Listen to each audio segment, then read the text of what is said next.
चलिए अगला question solve करते हैं। क्वेश्चन नंबर 16 क्या बोल रहा है? क्वेश्चन नंबर 16 ध्यान दीजिए। एक रेखीय चालक जिसकी लंबाई L है, पॉइंट टू पॉइंट हम क्वेश्चन को रीड करेंगे, समझने की कोशिश करेंगे कि आपको क्या दिया हुआ है और आपको क्या निकालना है और कैसे निकलेगा, किस कॉन्सेप्ट के थ्रू निकलेगा। सो एक रेखीय चालक, इट मींस आपके पास चालक कैसा है? एक रेखा में ले लेते हैं इस चीज को। ये आपके पास रेखीय चालक है, जो भी लंबाई चौड़ाई होगी वो क्वेश्चन में हमें आगे पता चलेगी। एक रेखीय चालक जिसकी लंबाई L है, दैट्स वेरी गुड। यहाँ से यहाँ तक की लंबाई को हम क्या कर लेते हैं? L ले लेते हैं। पर Q आवेश को इस प्रकार वितरित किया जाता है कि इसके एक सिरे से, ठीक है ना, फिर से समझिए, रेखीय चालक हम ले चुके हैं जिसकी लंबाई L है और आगे क्वेश्चन बोल रहा है कि इस पर, इस रेखीय चालक पर आवेश Q को, मतलब आप बाहर से कोई आवेश लेके जा रहे हो और इस पर आप इसको क्या कर रहे हो? वितरित कर रहे हो, डिस्ट्रीब्यूट कर रहे हो। तो इस प्रकार डिस्ट्रीब्यूट या वितरित किया जाता है कि इसके एक सिरे से, ठीक है ना, ये हम उसका एक सिरा ले लेते हैं, इसके एक सिरे से x दूरी पर, इसके एक सिरे से समझ लीजिए यहाँ से यहाँ तक की दूरी क्या हो गई? x, इस पॉइंट तक, ठीक है ना, यहाँ से यहाँ तक की दूरी हमने इस पॉइंट तक क्या ले ली? x। तो इसके एक सिरे से x दूरी पर आवेश घनत्व, इसके एक सिरे से x दूरी मतलब इस बिंदु पर आवेश घनत्व आपको कितना दिया जा रहा है? समझ लीजिए ये पॉइंट A है तो ये B हो जाएगा। तो A से B तक की दूरी यदि x है तो बिंदु B पर आवेश घनत्व, आवेश घनत्व कितना लिया जा रहा है? आवेश घनत्व को आप लैम्डा से डिनोट कर रहे हो और वो कितना दिया हुआ है? ax, ये है, ठीक है। क्या निकालना है आपको? आवेश की गणना कीजिए। आपको जो आवेश उस रेखीय चालक पर आप वितरित कर रहे हो, डिस्ट्रीब्यूट कर रहे हो, उसकी सारी कंडीशंस आपको दे दी गई हैं। अब आपको जो आप आवेश वितरित कर रहे हो उस आवेश के मान की गणना करनी है। कॉन्सेप्ट आपको दिया हुआ है, ये आपके लिए हिंट है। हिंट क्या है? कि आवेश घनत्व लैम्डा इक्वल्स टू ax।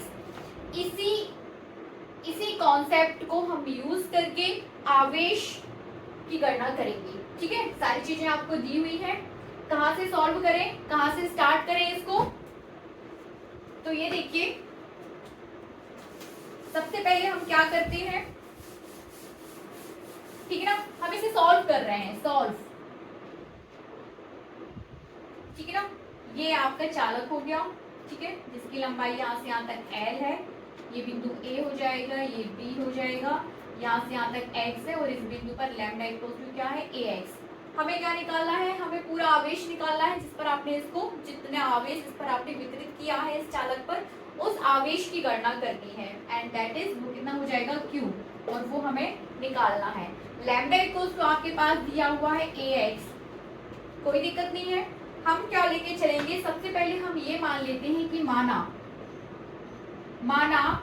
इस चालक के किसी एक बिंदु पर, माना इस चालक से किसी एक बिंदु, या फिर आप ऐसे भी मान सकते हो, इस चालक से आपके पास इस चालक पर ही कोई क्या है?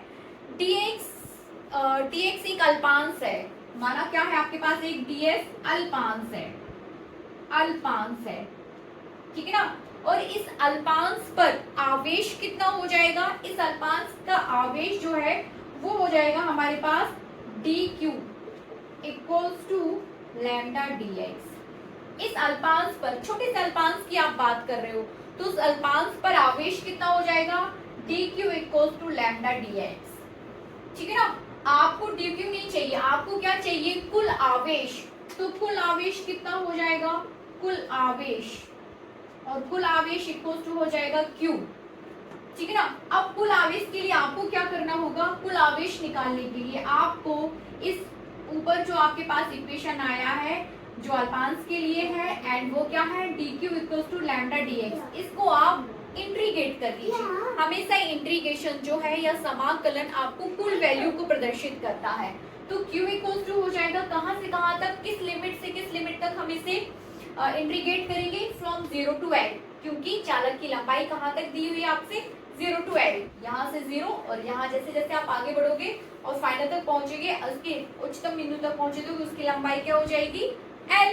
तो निम्नतम बिंदु उसका 0 और उच्चतम बिंदु क्या रहेगा L, इसलिए लिमिट्स क्या हो जाएंगी 0 to L, 0 to L lambda dx, ठीक है ना।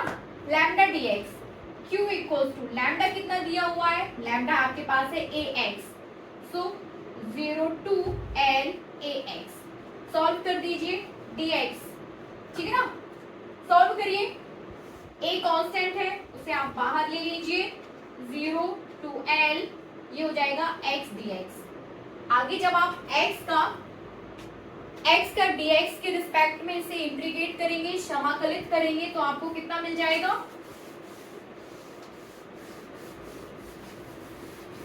ठीक है ना। Q इक्वल्स टू आपका चल रहा है Q इक्वल टू A, आप कांस्टेंट उसको बाहर ले चुके थे, लिमिट आपकी 0 to L थी, यहाँ पर आपके पास था x dx। अब x का आप x के रिस्पेक्ट में इंटीग्रेट करोगे तो कितना हो जाएगा x टू द पावर 2/2 और लिमिट्स आपकी 0 to L, ठीक है ना। सॉल्व कर दीजिए, आगे लिमिट्स पुट करिए, a एज इट इज बाहर रहेगा, L to the power 2/2 minus 0, क्योंकि दूसरी लिमिट आपके पास 0 है तो ये 0 ही रहेगा।